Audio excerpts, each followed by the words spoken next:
মুতার যুদ্ধ, খায়বারের যুদ্ধের পরের যুদ্ধ এটি। এই যুদ্ধটা সংগঠিত হয়েছিল ৮ম হিজরিতে জমাদিল উলা মাসে। এই যুদ্ধটা সংগঠিত হয়েছিল হিজরতের ৮ম বছরে। এই যুদ্ধটা সংগঠিত হয়েছিল বর্তমান ইরাকের বসরা নামে একটা জায়গা আছে। এই বসরাটা তখন তৎকালীন যারা সুপার পাওয়ার ছিল, যারা এখন যেরকম সুপার পাওয়ার কয়েকটা রাষ্ট্রকে বলা হয় আমেরিকা, বলা হয় রাশিয়াকে, বলা হয় ফ্রান্স, জাপান, ব্রিটেন, এই যে রাষ্ট্রগুলোকে সুপার পাওয়ার বলা হয়। শক্তি সামর্থ্য সকল দিকে তারা শক্তিশালী ছিল। ওই সময়ে রোমান বাহিনী এবং পারস্য সাম্রাজ্য, রোমান এম্পায়ার এবং পারস্য এম্পায়ার, পার্সিয়ান এম্পায়ার, এই দুইটা ছিল তৎকালীন সবচাইতে বড় শক্তিশালী সাম্রাজ্য। বর্তমান ইরাকের এই বসরা নামক জায়গাতে শাসন করত কিছু কিছু এলাকা। বর্তমান ইরাকের কিছু কিছু এলাকা কিছু পারস্যের শাসকরা শাসন করত, আবার কিছু কিছু এলাকা রোমানরা শাসন করত। ওই রোমান শাসকদের বিরুদ্ধে একটা যুদ্ধ হয়েছিল। এই যুদ্ধটাই হচ্ছে মুতার যুদ্ধ। কি যুদ্ধ বলেন? সকলে বলেন যুদ্ধের নাম কি? মুতার যুদ্ধ। এই মুতার যুদ্ধে আল্লাহর নবীর পক্ষ থেকে একজন দূত পাঠানো হয় রোমান শাসকদেরকে, অর্থাৎ এই বসরার গভর্নর ছিল সার্জিল। কি নাম বললাম? সার্জিল। আবার বর্তমানে সার্জিস যেন বলে না, সার্জিস কিন্তু আরেকজন সাহাবীর নাম ছিল। এই যে একজন সমন্বয়কের নাম আপনারা জানেন, সার্জিস আলম, জানেন কিনা বলেন? এটা কিন্তু একজন সাহাবীর নাম। তো ওই সময়ে বসরার যিনি গভর্নর ছিল তার নাম ছিল সার্জিল। এ হলো সার্জিস আর না হলো সার্জিল। ওই সার্জিলের কাছে আল্লাহ নবী একজন দূত পাঠালেন, তার নাম ছিল হারিস ইবনে উমাইর। কি নাম বললাম? হারিস ইবনে উমাইর। এই হারিস ইবনে উমাইরকে একটা মেসেজ দিয়ে আল্লাহ রাসূল পাঠিয়ে দিলেন, কিন্তু এই বসরার গভর্নর তাকে শাস্তি হিসাবে তাকে ফাঁসি দিল। কি করলো? ফাঁসি দিয়ে হত্যা করলো। ফাঁসি দিয়ে হত্যা করা এটা কিন্তু ইসলামের বিধান নয়। ইসলামের বিধান হচ্ছে যদি কাউকে শাস্তি মৃত্যুদণ্ড দেওয়া হয় তাহলে তার শিরচ্ছেদ করতে হবে, অর্থাৎ গর্দানটা কেটে ফেলে দিতে হবে, এতে তার কষ্টটা কম হবে। কিন্তু এই যে ফাঁসি বা শুলে চড়িয়ে তাকে হত্যা করা হলো, এটা কিন্তু মুসলমানদের বিধান ছিল না। একেতে কোনো দূতকে হত্যা করা এটা একটা অপরাধ ছিল। আবার তাকে তাদের বিধানে, অর্থাৎ খ্রিস্টানদের বিধানে তাকে হত্যা করা হয়েছিল। এই একটি মাত্র সাহাবীকে হত্যার কারণে আল্লাহ নবী যুদ্ধের আহ্বান করলেন।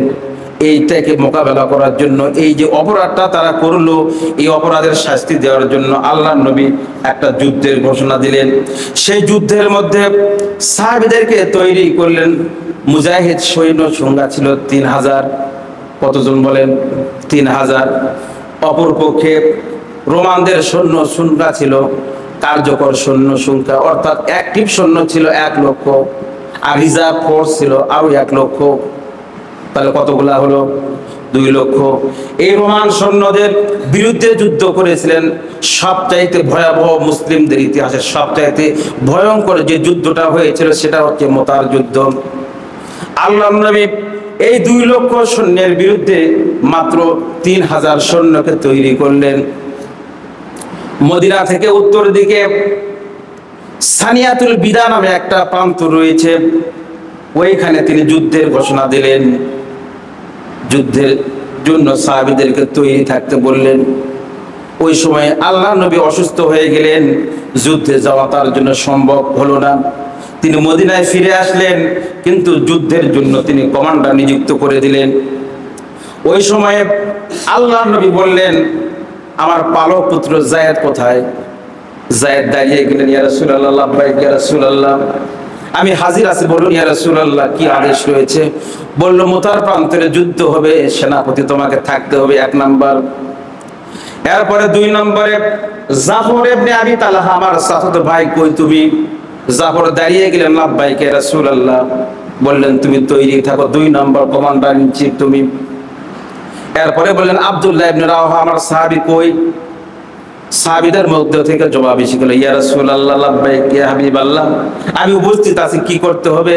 আল্লাহ রাসূল বললেন, আব্দুল্লাহ রাহা, তুমি তৈরি থাকো, তুমি 3 নাম্বার সেনাপতি। আপনারা বলেন যুদ্ধের ময়দানে সেনাপতি লাগে একজন, আল্লাহ নবীর নাম বললেন কয়জনার? 3 জনার। সেনাপতি একজন লাগে, কিন্তু নাম বললেন 3 জনার। এই ঘটনা যখন সংঘটিত হচ্ছিল, পাশে একজন ইহুদি পাদ্রী দাঁড়িয়েছিল। এই জিনিসটা তিনি দেখলেন। ওই সময় আল্লাহ রাসূল নির্দেশ দিয়ে চলে গেলেন। এবার ওই পাদ্রী এসে সাহাবীদেরকে বললেন, সাহাবীরা, আমার একটা কথা আছে, আপনারা কি শুনবেন? বলেন, কি কথা? বলতেছে, এই যে ব্যক্তিটা আপনাদেরকে নির্দেশ দিলেন, ইনি কে? বললে, ইনি হচ্ছে আমাদের রাসূল বিশ্বনবী মুহাম্মদ রাসূলুল্লাহ সাল্লাল্লাহু আলাইহি সাল্লাম।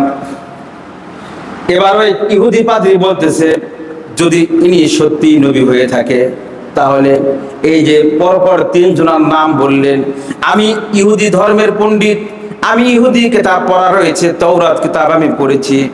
ওই সময় বনি ইসরায়েলদের নবীরা যদি যুদ্ধের ময়দানে যে এইভাবে যদি পরপর যে কয়জন সেনাপতির নাম বলতেন, ওইগুলো তারা যুদ্ধের মধ্যে বাঁচতেন না, অর্থাৎ তারা নিহত হতেন, শহীদ হয়ে যেতেন। সুতরাং আপনাদের নবী যদি সত্য হয়ে যায়, তাহলে এই যে 3 জনের নাম ঘোষণা করলেন, আপনারা কিন্তু কেউ যুদ্ধে বাঁচবেন না, অর্থাৎ 3 জনই মারা যাবেন। এইটা কিন্তু সত্য হয়ে যাবে। সুতরাং আপনারা যুদ্ধ করবেন না, পরিবারের কাছে চলে যাবেন।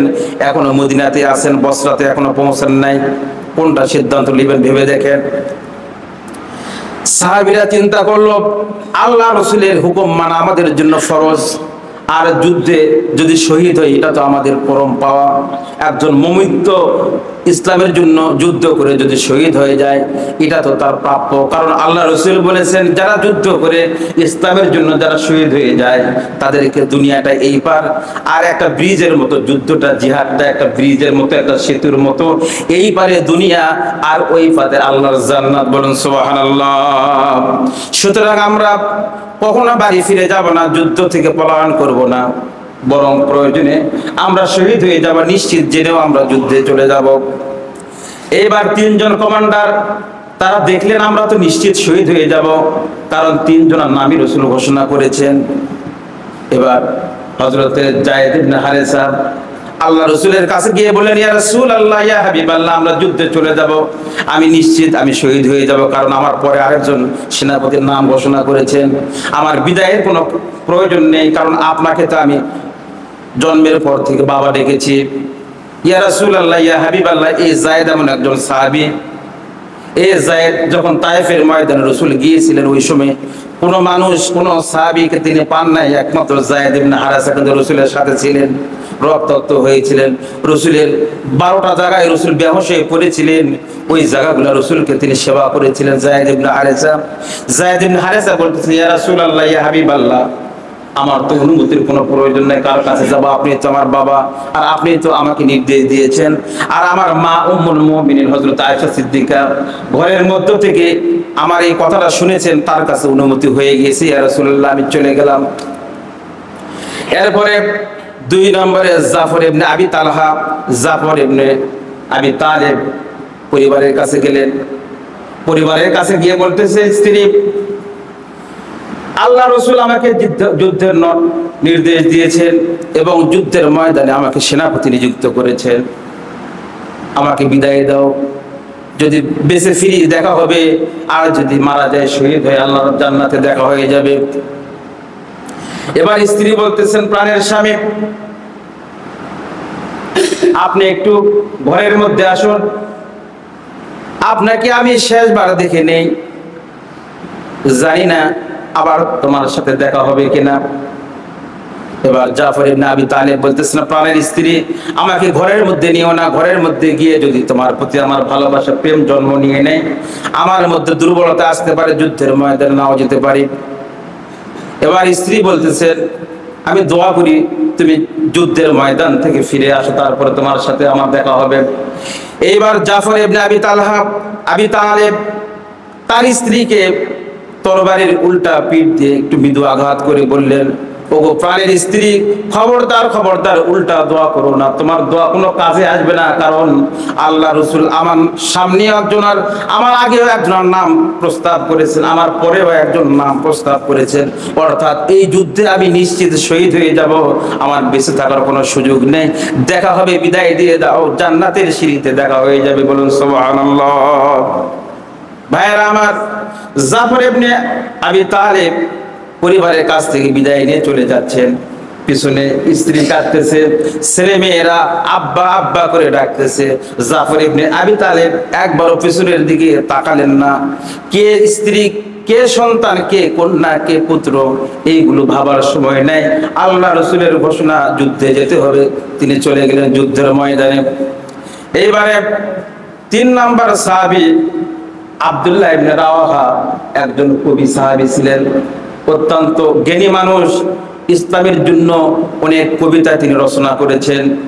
এই যুদ্ধের ময়দানে তিনি এমন কবিতাগুলি লিখতেন যে বলতেন, যে কবিতাগুলো শুনে সাহাবীরা যুদ্ধে উদ্বুদ্ধ হয়ে যেত। এমনকি রসুলের সাথে একটা তাওয়াফের সময়ে তিনি একটা কবিতা লিখেছিলেন, এতটা তার জ্ঞান তীক্ষ্ণ।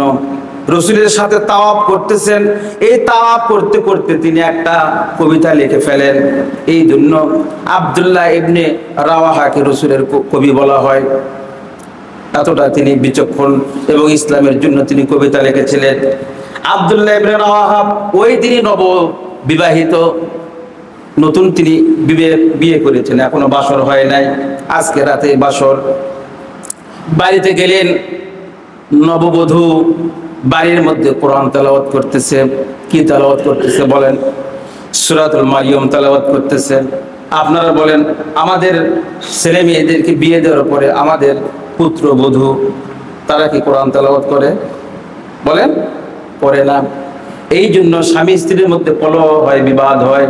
যে স্বামী স্ত্রী, যে পরিবারের মধ্যে কোরআন তেলাওয়াত হবে, কোরআন চর্চা হবে, ওই পরিবারগুলোকে শান্তিতে ভরপুর করে দিবেন কে? সকলে বলেন কে? আল্লাহ রাব্বুল আলামিন। ভাইয়েরা আবার, আব্দুল্লাহ ইবনে রাওয়াহা স্ত্রীর কাছে গেলেন, যায় দেখেন স্ত্রী কোরআন তেলাওয়াত করতেছে সূরাতুল মারিয়াম। যায় বলতেছে, প্রাণের স্ত্রী, একটুখানি বিরতি দাও, আমি তোমার স্বামী, তোমার কাছে বিদায় নিতে এসেছি। রসুল আমাকে যুদ্ধের ময়দানে পাঠাচ্ছেন সেনাপতি হিসাবে, আমাকে যুদ্ধে যেতে হবে। এবার স্ত্রী বলতেছিলেন, প্রাণের স্বামী, আপনি অনেক সুদর্শন, বাবার কাছে শুনেছি, মায়ের কাছে শুনেছি, আপনি অনেক সুশ্রী মানুষ, বিয়ে হয়েছে আজকে, এখনো তো আপনার সাথে আমার সাক্ষাৎ হয় নাই। আপনি একটু ঘরের ভিতরে আসুন, আপনার সাথে চেহারাটা আমি একটু দেখে নেই, যাতে করে কিয়ামতের দিন কোটি কোটি মানুষের সামনে যখন জান্নাতের মধ্যে তোমার সাথে দেখা হবে, যেন আমি তোমার স্ত্রী বা আপনি আমার স্বামী, এই জিনিসটা যেন আমি চিনে নিতে পারি, এইটার একটু সুযোগ দিয়ে দিন। এবার আব্দুল্লাহ ইবনে রাওয়াহা স্ত্রীকে সান্ত্বনা দিয়ে বলতেছেন, প্রাণের স্ত্রী, আপনি আমার নতুন নববধূ, আপনাকে যদি আমি ঘরের নির্জনে একা যদি আমি সাক্ষাৎ দিই, ওই সময়ের মধ্যে আমার ভালোবাসা প্রেম জাগ্রত হতে পারে, যুদ্ধের ময়দানে যাওয়া আমার জন্য হয়তো কঠিন হয়ে যাবে। স্ত্রী, আমার ধৈর্য ধারণ করো, যদি আমি মারা যাই তাহলে দেখা হবে জান্নাতে, আল্লাহ রাব্বুল আলামিন সাক্ষী থাকবে আমি তোমাকে স্ত্রী হিসাবে গ্রহণ করেছি, এবং কিয়ামতের পরে জান্নাতের সিঁড়িতে তোমার সাথে আমার দেখা হয়ে যাবে। বলুন সুবহানাল্লাহ। ভাইয়েরা আমার, 3 জন সাহাবী চলে গেলেন মুতার প্রান্তরে যুদ্ধের জন্য। প্রাণপণ যুদ্ধ হচ্ছে। আল্লাহর নবী এই জিনিসটা মদিনা থেকে তিনি তদারকি করতেছিলেন। যুদ্ধ শুরু হয়ে গেল। অনেক লম্বা ঘটনা, সংক্ষেপে বলতেছি। প্রথমে যুদ্ধগুলো তৎকালীন সময়ে যুদ্ধ কিভাবে সাজানো হতো, এখন যুদ্ধের ধরন কিন্তু পাল্টে গেছে। এখন যুদ্ধের জন্য বন্দুক লাগে, রাইফেল লাগে, সাজোয়া যান লাগে, প্লেন লাগে, জঙ্গি বিমান লাগে, বিভিন্ন ধরনের অস্ত্রের ব্যবহার হচ্ছে। কিন্তু তৎকালীন সময়ে যুদ্ধের অস্ত্র ছিল তরবারি, যুদ্ধের অস্ত্র ছিল ঢাল, যুদ্ধের অস্ত্র ছিল বর্ষা, বল্লম, যুদ্ধের বাহন ছিল ঘোড়া, উট, এইগুলো হচ্ছে বাহন, এইগুলো নিয়ে যুদ্ধ হতো। সেনাবাহিনীকে সাজানো হতো। ইয়ামিন সামনে একদল থাকতো, শ্যামাল বাম দিকে একদল থাকতো, মাগরিব পেছনে থাকতো, মাশরিক পিছনে থাকতো, পূর্ব পশ্চিম ডানে বাম উত্তর দিকে, এইভাবে চতুর্দিকে সাহাবীদেরকে যুদ্ধের জন্য তৈরি করা হতো। আর কমান্ডার ইন চিফ যিনি হতেন তিনি মাঝখানে থাকতেন, এটাকে বলা হয় কালব। যিনি সেন্টারে থাকতেন তাকে বলা হয় কালব। তাহলে সামনে থাকতো তাকে বলা হয় মাশরিক বা মুকাদ্দাম, আর পিছনে যিনি থাকে মাগরিব বা তাকে বলা হয় মুআক্খার। আর ডানে যে সমস্ত সৈন্যবাহিনী থাকে তাদেরকে বলা হয় ইয়ামিনী, আর বামে যারা থাকে তাদেরকে বলা হয় শেমালি। তাহলে চতুর্দিকে এইভাবে সৈন্যগুলোকে সাজানো থাকে, আর সেনাবাহিনী যিনি থাকেন তাকে তো কোথায় রাখা হয় বলে মাঝখানে সেন্টারে, এটাকে বলা হয় কাল। এইভাবে তিনি যুদ্ধ পরিচালনা করতেছেন। চারজন সাহাবীদেরকে নিয়ে যুদ্ধে অংশগ্রহণ করার জন্য এই যে তিনজন কমান্ডার, তারা এই মাঝখানে সেন্টার পরিচালনা করতেছেন। এমন সময় হযরতে প্রথমে এই যুদ্ধের নেতৃত্ব দিয়েছিলেন যায়েদ ইবনে হারেসা। তিনি বীর বিক্রমে যুদ্ধ করতেছিলেন। যুদ্ধ করতে করতে রোমানদের একটা বল্লম এসে হযরতে যায়েদ ইবনে হারেসার বক্ষ বিদীর্ণ করে দেয়। সাথে সাথে তিনি ঘোড়ার পৃষ্ঠ থেকে জমিনে পড়ে যান।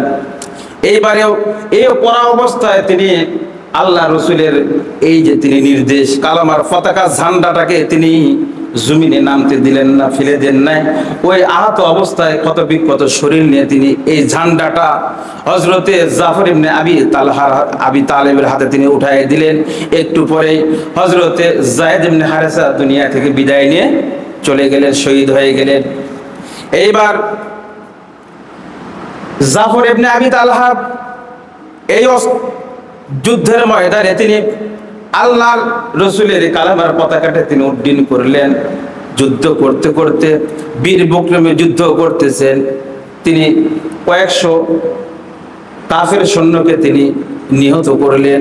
এক পর্যায়ে কাফেররা অতর্কিত হামলা করে তার শরীরের উপরে তীর মারা আরম্ভ করলো। মারতে মারতে শরীরের মধ্যে, কেতাবের মধ্যে পাওয়া যায় এই জাফর ইবনে আবি তালহার শরীরে, আবু তালেবের শরীরে একটা নয়, দুইটা নয়, 50 থেকে 60টা তরবারি আঘাত এবং তীরের চিহ্ন পাওয়া গিয়েছিল, সবগুলো সামনে থেকে। অর্থাৎ মুসলিম মুজাহিদরা কখনো পিছন দিক থেকে আঘাত প্রাপ্ত হয় না, অর্থাৎ যুদ্ধের ময়দান থেকে তারা পালিয়ে যায় না। সামনে যুদ্ধ করলে আঘাতটা কোথায় লাগে বলেন? সামনে লাগে। 50 থেকে 60টা অস্ত্রের আঘাত পাওয়ার পরে তার শরীরটা যখন দুর্বল হয়ে যাচ্ছিল, এমত অবস্থায় একজন রোমান সৈন্য এসে এই জাফর ইবনে আবি তালেবের ডান হাতটা তিনি আঘাত করেছেন। সাথে সাথে শরীর থেকে ডান হাতটা পড়ে গিয়েছে। পড়ার সাথে সাথে বাম হাত দিয়ে কালেমার পতাকা উড্ডীন করেছেন। বাম হাতে চোট দিয়েছে, কোপ দিয়েছে, বাম হাতটা খসে পড়ে গিয়েছে। এরপরে তিনি মুখে কামড় দিয়েছেন। মুখের কামড় দিয়ে আল্লাহর এই রসুলের ঝান্ডাটাকে উঁচু করে ধরেছেন, বলেন সুবহানাল্লাহ।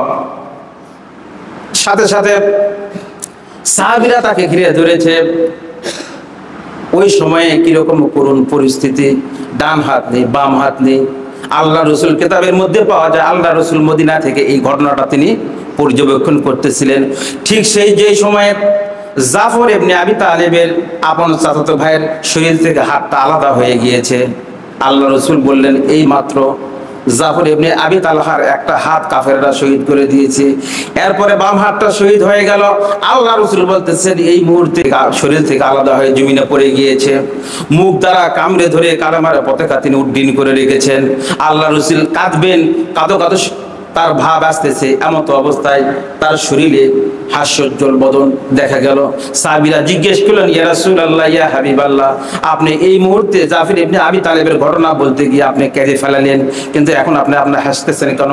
বলতেছেন, এই মাত্র আমি দেখতে পেলাম জাফর ইবনে আবি তালেব শহীদ হওয়ার সাথে সাথে আল্লাহ রাব্বুল আলামিন তাকে জান্নাতের মধ্যে এত সম্মান দিয়েছেন, সাথে সাথে তার দুইটা হাতের বিনিময়ে আল্লাহ রাব্বুল আলামিন জান্নাতের মধ্যে তার দুইটা শরীরের মধ্যে ডানা লাগাই দিয়েছেন, বলুন সুবহানাল্লাহ।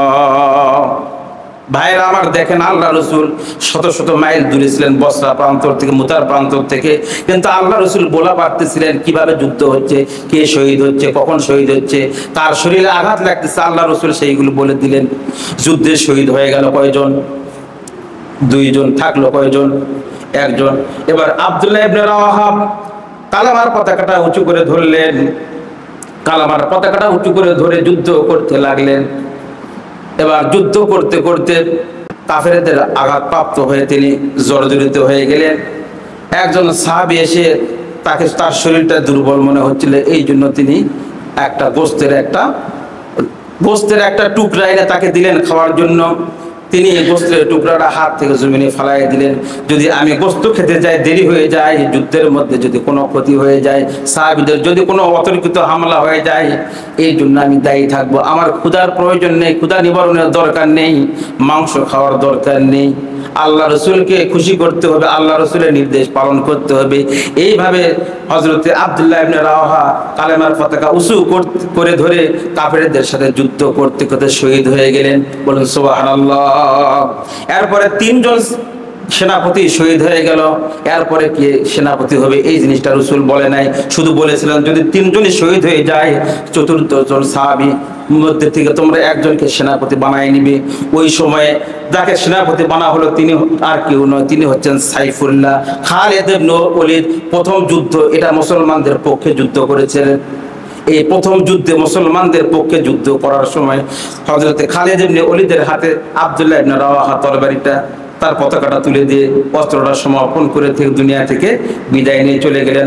হযরতে খালিদ ইবনে ওলীদ যুদ্ধটাকে আবার নতুন করে সেট আপ করে দিলেন। সামনের সৈন্যগুলাকে পিছনে, পিছনের সৈন্যগুলাকে সামনে, ডানের সৈন্যগুলাকে বামে, বামের সৈন্যগুলাকে পিছনে দিয়ে একটা চিত্র তিনি আলাদা কাফেরদের সামনে তুলে ধরলেন। কাফেররা মনে করলো যে নতুন মনে যুদ্ধের মধ্যে কোনো নতুন সৈন্য এসেছে, তাদের মধ্যে একটা ত্রাস সৃষ্টি হয়ে গেল, আতঙ্ক সৃষ্টি হয়ে গেল।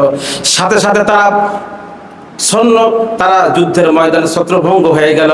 এবং ওই ঘটনার মধ্যে কিতাবের মধ্যে পাওয়া যায় মাত্র 7 জন সাহাবী শহীদ হয়ে গিয়েছিল।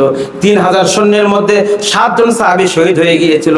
আর 2 লক্ষ রোমান সাম্রাজ্য বিশাল বাহিনীকে পরাজিত করে বসরার জমিনে কালেমার পতাকা সাহাবীরা উড়াইছিল। বলুন সুবহানাল্লাহ। ভাইরা আমার, এই জন্য যুদ্ধের ময়দানে সাহাবীদের বীরত্ব এইগুলো যদি আমরা জানতাম, আমাদের ছেলে মেয়েরা যদি জানতো, তাহলে আমাদের ইমানের এই অবস্থা হতো না। আজকে এক মুসলিম রাষ্ট্রকে ইহুদি খ্রিস্টানেরা টার্গেট করে করে শেষ করে দিচ্ছে, কিন্তু আরেক মুসলিম রাষ্ট্র কিন্তু সীমানা উন্মুক্ত করে দিচ্ছে তাদের উপরে হামলা করার জন্য। কথা বলেন ঠিক কিনা? এর চেয়ে বড় মুনাফিকি, এর চেয়ে বড় গাদ্দারি আর কি হতে পারে? এই জন্য ভাইরা আমার, আজকে দেখেন ইরানের পরে কিন্তু সিরিয়ার উপরে কিন্তু ইসরায়েল আবার হামলা করে তাদের সেনাবাহিনীর সদর দপ্তরে কিন্তু ধ্বংস করে দিয়েছে। এইভাবে যদি আমরা এখনো সচেতন না হই, এখনো যদি আমরা ইসলামী রাষ্ট্রগুলো যে বিশ্বে যে 57টি রাষ্ট্র রয়েছে, আমরা যদি ঐক্যবদ্ধ না থাকি, আমেরিকা এবং ইসরায়েল এবং ভারত তারা কিন্তু আমাদেরকে একটা একটা করে ধ্বংস করে দিবেন। কথা বলেন ঠিক কিনা?